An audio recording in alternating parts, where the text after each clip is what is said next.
अस्सलाम वालेकुम YouTube viewers, मैं Chaudhary Mohammad Afzal CEO Nexus state services Bahria enclave Islamabad office से मुखातिब हूँ। उम्मीद है कि आप सब खैरियत से होंगे। आज बहुत इंपॉर्टेंट वीडियो है कंस्ट्रक्शन के हवाले से और कोशिश करें कि इस वीडियो को मुकम्मल देखें और कंस्ट्रक्शन और कॉन्ट्रैक्टर जो है उसकी सिलेक्शन कैसे आपने करनी है। तो ये बहुत ही इंपॉर्टेंट टॉपिक है और आज से हम कंस्ट्रक्शन के हवाले से भी गुफ्तगू किया करेंगे आपके साथ, और जो चीज़ें हम बेहतर समझते हैं वो हम आप तक लेके आएंगे इंशाल्लाह। और नए लोगों से रिक्वेस्ट है कि जो वीडियोस को देखते हैं और जिनका स्पेशली इंटरेस्ट रियल एस्टेट में है और कंस्ट्रक्शन में है, बाइंग सेलिंग में है, इन्वेस्टमेंट में है, प्लॉट्स में है, और वो लोग भी जो फ्यूचर में प्रॉपर्टी का काम करना चाहते हैं तो वो चैनल को ज़रूर सब्सक्राइब करें। तो इंशाल्लाह फ्यूचर में हम प्रॉपर्टी भी आपको इंशाल्लाह सिखाएंगे ऑनलाइन, और बहुत ही हेल्पफुल वीडियो होगी आपके लिए ये भी, और जो आने वाली वीडियोस हैं। तो कोशिश करें कि वीडियो को मुकम्मल देखिएगा और जो जो चीज़ें हम आपको बताते हैं ये आपके फ़ायदे के लिए हैं। तो उम्मीद है कि आप लोग वीडियो को देखेंगे और इससे ज़रूर फ़ायदा उठाएँगे। और काफ़ी लोग जो वीडियो देखते हैं माशाल्लाह एक्सपीरियंस लोग होते हैं और उनका जो नॉलेज इन्फॉर्मेशन है वो भी काफ़ी होती है। तो अगर कोई चीज़ नामुनासिब हो तो वो लोग इग्नोर करें। और जो नए लोग हैं जिनको इतनी इन्फॉर्मेशन नहीं है बहरी एनक्लेव के हवाले से, कंस्ट्रक्शन के हवाले से, जहाँ उनके फ़र्स्ट प्रोजेक्ट्स हैं और वो तलाश कर रहे हैं कोई अच्छा कॉन्ट्रैक्टर, तो वो ज़रूर कॉन्टैक्ट कर सकते हैं। तो इंशाल्लाह हम अच्छे लोगों से उनकी ज़रूर मुलाकात करवाएंगे और जहाँ पे उनकी सेटिस्फेक्शन होगी वहीं पे उनका कॉन्ट्रैक्ट फ़ाइनल होगा इंशाल्लाह। तो चलते हैं टॉपिक की तरफ और स्टार्ट करते हैं। बेसिक कंस्ट्रक्शन के हवाले से वीडियो है ये, और उसमें कुछ पॉइंट्स हैं उनको डिस्कस करेंगे इंशाल्लाह। और वीडियो 10-15 मिनट की हो सकती है, लेकिन ये आपके लिए हेल्पफुल होगी इंशाल्लाह। तो सबसे पहले ये है कि जो कॉन्ट्रैक्टर है वो प्रॉपरली जो है वो प्रैक्टिकली साउंड होना चाहिए। ये नहीं है कि उसने डिग्रियां उठाई हुई हैं, डिप्लोमास उठाए हुए हैं, तो आप डिग्रियां दे के, डॉक्यूमेंट्स दे के खुश हो रहे हैं जी बंदा पढ़ा लिखा है और बहुत अच्छा काम करेगा। तो ऐसा हरगिज़ नहीं है। यहाँ जो कंस्ट्रक्शन की फील्ड है स्पेशली, यहाँ पे आपको प्रैक्टिकली जो साउंड आदमी है, एक्सपीरियंस वाला बंदा है, वो रखना है, वो तलाश करना है, ठीक है। जिसने 4-5 प्रोजेक्ट्स बनाए हों कम से कम, और फिनिशिंग प्रोजेक्ट भी उसके कंप्लीट हों, और जो चीज़ें आप विज़िट कर सकें, देख सकें, और ऑन ग्राउंड चीज़ें भी जो चल रही हों तो वो देख के आप तो फिर सिलेक्शन करें। फ्रेश कैंडिडेट से आप अवॉइड करें, ठीक है, और नॉन प्रैक्टिकल से स्पेशली। उसके बाद ये है कि जो उसके वर्क पहले उसने किया है, 2 प्रोजेक्ट हैं, 3 प्रोजेक्ट उसने कंप्लीट किए हैं, उनको ज़रूर विज़िट करें, चेक करें, देखें अच्छी तरीके से कि उनमें कोई आपको फॉल्ट नज़र आता है या देख के आपका दिल खुश होता है। तो ये आपका जो इंटरनल लेवल है उसकी सेटिस्फेक्शन के लिए बहुत ज़रूरी है और आपको फाइनल डिसीजन करने में आसानी होगी। और उसके बाद ये है कि आप जो हाउस ओनर्स हैं जिनका काम ऑलरेडी कॉन्ट्रैक्टर कर रहा है, वो जो हाउस ओनर्स हैं उनसे ज़रूर मुलाकात करें, उनसे मिलें और उनसे आप उसका एक पॉइंट ऑफ व्यू लें जो कॉन्ट्रैक्टर है, कि उसने उसको जो काम दिया था क्या उसने काम सही किया, कोई 2 नंबरी, कोई बेईमानी तो नहीं की, कोई आपको डिस्टर्ब तो नहीं किया ड्यूरिंग कंस्ट्रक्शन वर्क। तो वो जो भी चीज़ कोई होगी वो सारी चीज़ें आपको बता देगा। अगर आपका सेटिस्फेक्शन लेवल इस गुफ्तगू के बाद मुकम्मल होता है तो ज़रूर आप नेक्स्ट स्टेप की तरफ मूव करें। और इस तरह से अगर कोई फ़ॉल्ट, कोई मिस्टेक आपको नज़र आती है ऑनर की गुफ्तगू के दौरान या विज़िट के दौरान, तो आप इस कॉन्ट्रैक्टर को ज़रूर इग्नोर करें, ठीक है। ज़रूरी नहीं है कि आपने उसी को हायर करना, उसको आप इग्नोर कर दें। और समटाइम ये होता है कि रेफरेंस बेस पे काफ़ी लोग आ रहे होते हैं, जी उसने रेफ़र किया है, जी मेरे जानने वाला है, जी बहुत अच्छा काम करता है। तो ये बातों पे ना जाएं, प्रैक्टिकली जो वर्क है उसको देखें, और जो ऑनर, हाउस का ऑनर है जिसने काम करवाया है, उसका रिव्यू ज़रूर लें, उससे चेक करें और फिर जाके अपनी सिलेक्शन करें। उसके बाद ये है कि 2-3 प्रोजेक्ट कम से कम कंप्लीट हों उस बंदे के, रनिंग में 2-4 चल रहे हों या ना चल रहे हो, कम से कम जो कंप्लीट प्रोजेक्ट है उससे आपको आइडिया हो जाएगा क्या उसमें कोई फॉल्ट आया है, कोई मसले मसाइल हैं, वो आपको पता चल जाएगा। अगर बिल्कुल चीज़ फ्रेश होके है, कोई मसले मसाइल नहीं है, तो इट्स मीन कि जो कॉन्ट्रैक्टर आप फाइनल करने जा रहे हैं वो अच्छा है और आप उसी के साथ काम करें।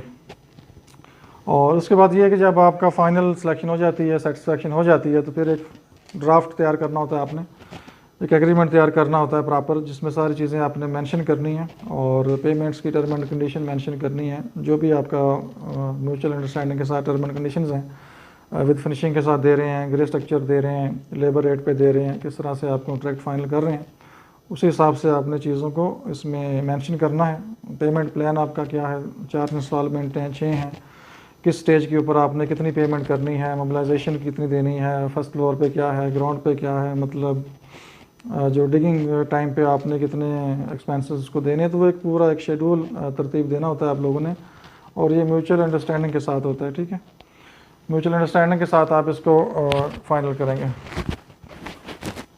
और उसके बाद ये है कि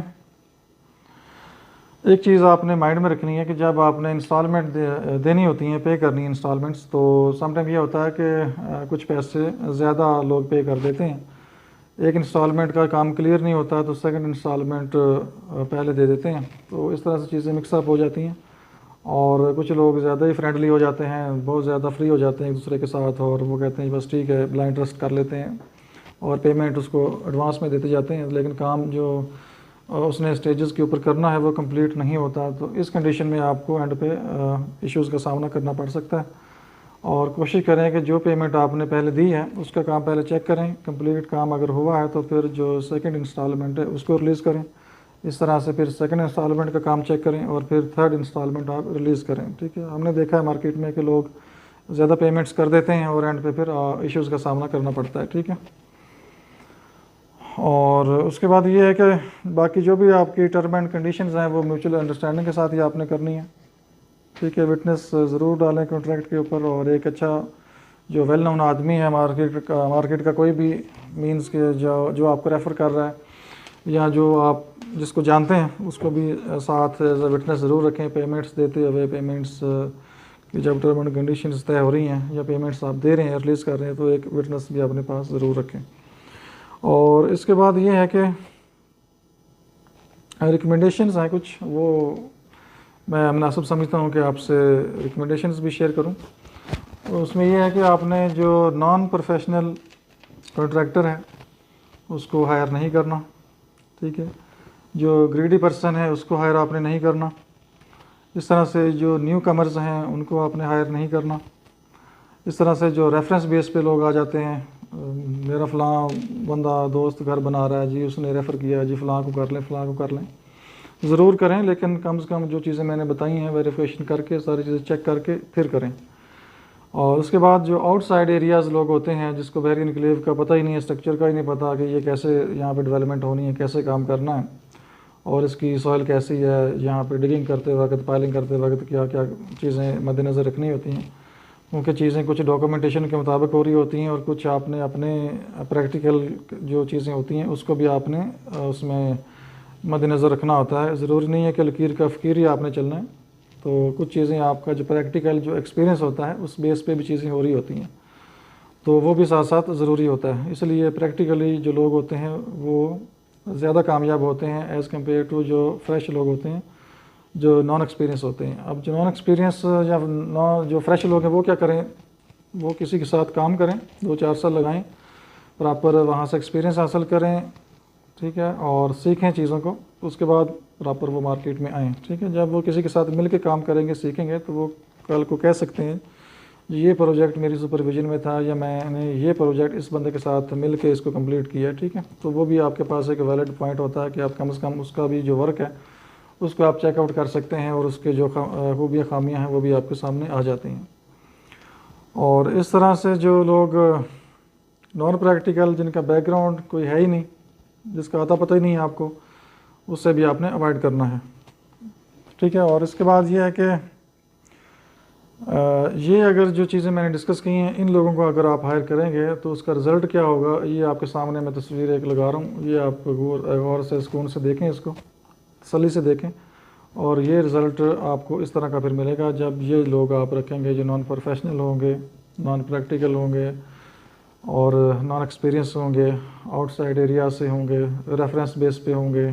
ठीक है, और ग्रीडी लोग होंगे। ठीक है, 2 नंबरी करने वाले होंगे, तो फिर ये जो रिज़ल्ट आपके सामने है ये इस तरह का भी आपको मिल सकता है। और ये ज़रूरी नहीं है कि हर एक में हो, बहुत रेयर केस में ये होता है, लेकिन जब आप हर चीज़ पूछ गछ करके छानबीन करके हायर करेंगे तो फिर उम्मीद है कि इस तरह के प्रॉब्लम्स नहीं आएंगे इंशाल्लाह।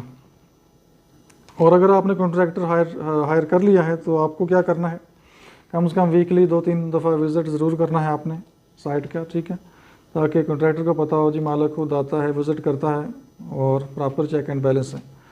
और उसके बाद ये कि वाच कीपर मस्ट रखें साइट के ऊपर, ठीक है, 15-20 हज़ार बचाने के लिए अपना ज़्यादा नुकसान ना कर बैठिएगा। वाच कीपर का होना बहुत ज़रूरी है, और वाच कीपर कम से कम थोड़ा सा एजुकेटेड हो। ये नहीं है कि आपने एक कोई बुज़ुर्ग आदमी वहाँ पे सोने के लिए रख लिया है जिसको थोड़ा बहुत भी पता नहीं है, कोई समटाइम मटेरियल आता है, कोई समटाइम कॉन्ट्रैक्टर नहीं होता, कोई रिसीविंग करनी होती है, कोई चीज़ पे साइन करने होते हैं, या बहरिया के लोग समटाइम आते हैं, इंस्पेक्शन करने आते हैं, तो कोई पूछ गछ करते हैं। तो कम से कम एक साउंड आदमी आपने वहाँ पे रखना है जो एक्टिव हो और जिसका थोड़ी एजुकेशन भी हो, कम से कम लिख सकता हो, पढ़ सकता हो, साइन कर सकता हो और चीज़ों को समझ सकता हो। समटाइम हो सकता है आपसे बात करवानी पड़े तो वो कुछ ना कुछ चीज़ों को अंडरस्टैंड करता हो, तो पढ़ा लिखा वाच कीपर ज़रूरी है, कम से कम मैट्रिक हो या FA हो, तो वो आप ज़रूर उसको हायर करें।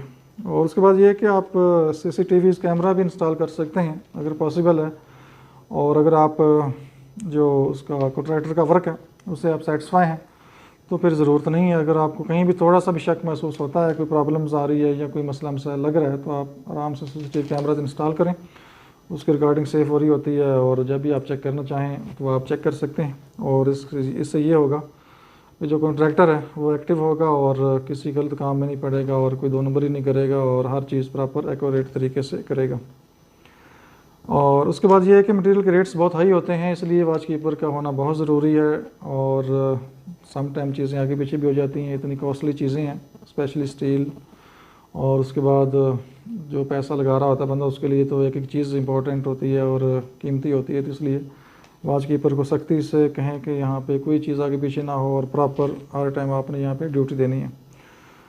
और ये है कि साथ ही यूज़ गुड क्वालिटी मटेरियल आप हमेशा अच्छी क्वालिटी का यूज़ करें। स्टील है, अच्छी कंपनीज़ जो हैं उनका यूज़ करें आप। इस तरह से जो सीमेंट है, इस तरह से ब्रिक्स हैं, अव्वल दर्जे के यूज़ करें। और जब मटेरियल आ जाए खुद उसको चेक करें आके और उसका चेक एंड बैलेंस खुद रखें, ठीक है। हर चीज़ कॉन्ट्रैक्टर पे ना छोड़ दें या वाच कीपर पे ना छोड़ें, खुद भी जब मटेरियल आ रहा हो तो उसको खुद आके चेक करें, जो ग्रेड का स्टील आपने मंगवाया वही है, जो सीमेंट आपने जितनी क्वांटिटी में चीज़ें मंगाई हैं वही हैं, और उनको प्रॉपर काउंट करें और हर चीज़ का चेक एंड बैलेंस रखें। और लास्ट में यह है कि जो कॉन्ट्रैक्टर है आपका उसके साथ गुड बिहेवियर रखें और एक दोस्ताना माहौल बनाएं उसके साथ, ठीक है। ज़्यादा फ्री होने की भी ज़रूरत नहीं है, काम से काम रखें, लेकिन इतनी सख्ती ना करें कि उसके दिल में आए जी ये मालिक तो बहुत सख्त है, पता नहीं कल को क्या करेगा, पेमेंट ही ना रोक ले या कुछ और चीज़ें एक्स्ट्रा हो रही होती हैं, बिल वगैरह बन रहे होते हैं। समटाइम कॉन्ट्रैक्टर जो होते हैं वो ये नहीं है कि 1 रुपये का आपको फौरी बिल दें जी सारी ये करें। कुछ लोग ऐसे भी हैं मार्केट में कि वो चीज़ें अपने पास से कर रहे होते हैं और फिर साथ साथ बिल्स रख रहे होते हैं, तो हफ्ते बाद, महीने बाद, 10 दिन बाद जब भी सूटेबल एक मौका मिलता है तो सब कॉन्ट्रैक्टर वो बिल पेश कर देते हैं जी ये आपके अखराजात एक्सपेंसेस हैं, तो ये आप पे कर दें, ठीक है। उसमें खाने पीना भी होता है, 100 चीज़ें हो रही होती हैं, छोटी मोटी चीज़ें, तो खाने पीने से तो वैसे भी मेरा नहीं ख्याल कि किसी को मना करना चाहिए, रोकना चाहिए। एक रीज़नेबल अगर कोई चीज़ खा पी रहा है तो उसको करने दें, अल्लाह ताला इसी में बरकत देता है। और कोशिश करें कि उनके साथ अच्छा बिहेवियर रखें और अच्छा सलूक रखें, और जब ये चीज़ें आप करेंगे तो उसका भी दिल खुश होगा और वो अच्छे तरीके से, बेहतर तरीके से काम कर सकेगा। और अगर आप उसका दिल दुखाएंगे चंद पैसों के लिए तो हो सकता है वो कल को कोई ऐसी मिस्टेक कर दे, क्योंकि सारे कॉन्ट्रैक्टर कोई मामे का बेटा तो होता नहीं है जिसको कल को बंदा जाके पकड़ ले जी हाँ जी बताओ ये क्या किया। अगर ऐसा वो कर भी जाए तो आपका जो फैमिली रिलेशन है वो ख़राब होगा कल को, तो मेरा नहीं ख्याल कोई ऐसा स्टेप लेगा। लेकिन कम से कम जो भी है उसके साथ आप एक भाइयों वाला सलूक रखें और अच्छा ताल्लुक़ कायम करें, और जब अच्छा ताल्लुक़ होगा तो वो अच्छे तरीके से काम करेगा। अगर आप उसका दिल तोड़ेंगे, दिल दुखाएंगे, तो वो कोई ऐसी मिस्टेक ना कर जाए, कोई ऐसा प्रॉब्लम ना कर जाए, जब आप घर में शिफ्ट हों तो पता चले यहाँ तो ये क्रैक्स आ गए हैं, ये सीपेज आ रही है, किसी साइड से पानी आ रहा है, तो ऐसे मसले मसाइल ना बने आपको कल के लिए, ठीक है। तो बहुत रेयर लोग होते हैं जो इस तरह की हटदर्मी करें, वरना मोस्टली लोग जो है मार्केट में अच्छे लोग मौजूद हैं और अच्छे लोग काम कर रहे हैं। और जब आपको ज़रूरत हुई किसी चीज़ की, किसी कॉन्ट्रैक्टर की या कंस्ट्रक्शन के हवाले से, तो आप ज़रूर याद कीजिएगा हमें। अच्छे लोगों से आपकी मुलाकात करवाएंगे इंशाल्लाह। कंस्ट्रक्शन आपका ऑलरेडी हम लोग आपको बता चुके हैं, दूसरी टीम हमारी कंस्ट्रक्शन करती है। अगर आपका सेटिस्फेक्शन लेवल मुलाकात करने के बाद पूरा होता है तो आप ज़रूर कांटेक्ट करें। अगर आप समझते हैं किसी और लोगों से मिलना है तो उनसे भी आपको मिलवाया जा सकता है। ज़रूरी नहीं है कि आपने हमारे साथ ही कांटेक्ट करना है, दूसरे लोग भी चंद एक जिनको मैं जानता हूँ मार्केट में काम कर रहे हैं तो उनसे भी आपकी मीटिंग करवाई जा सकती है। ठीक है, तो जब कोई आपको हेल्प की ज़रूरत हो तो आप ज़रूर याद करें इंशाल्लाह। तो बाकी नेक्स्ट वीडियोस में जो जो प्रोजेक्ट्स हम कर रहे हैं वो प्रोजेक्ट्स भी मैं शेयर करूंगा आपके साथ। कुछ फिनिशिंग हो रही हैं चीज़ें, कुछ अभी ग्रे स्ट्रक्चर चल रहे हैं, तो उससे आपको आइडिया हो जाएगा। और अगर आपने विज़िट करनी है चीज़ें तो आप जब मर्ज़ी विज़िट करना चाहें, टाइम लेके आप आ सकते हैं। तो इंशाल्लाह जो जो प्रोजेक्ट हैं इंशाल्लाह हम आपको विज़िट करवाएंगे। ठीक है, तो ये कुछ रिकमेंडेशंस थी, कुछ चीज़ें थी, ओवरऑल एक जनरल डिस्कशन थी कंस्ट्रक्शन के हवाले से। होपफुली आपको वीडियो पसंद आएगी, और अगर कोई मिस्टेक हो, कोई अल्फाज का आगे पीछे कुछ सिस्टम हुआ हो तो हम माज़रत ख्वाएं आपसे, और कोशिश करेंगे इंशाल्लाह इस तरह की नेक्स्ट वीडियोस भी आप तक लेके आएँ। और दुआ में हमेशा याद रखें, अपना बहुत सा ख्याल रखिए। हमें इजाज़त दीजिए, अल्लाह हाफिज़।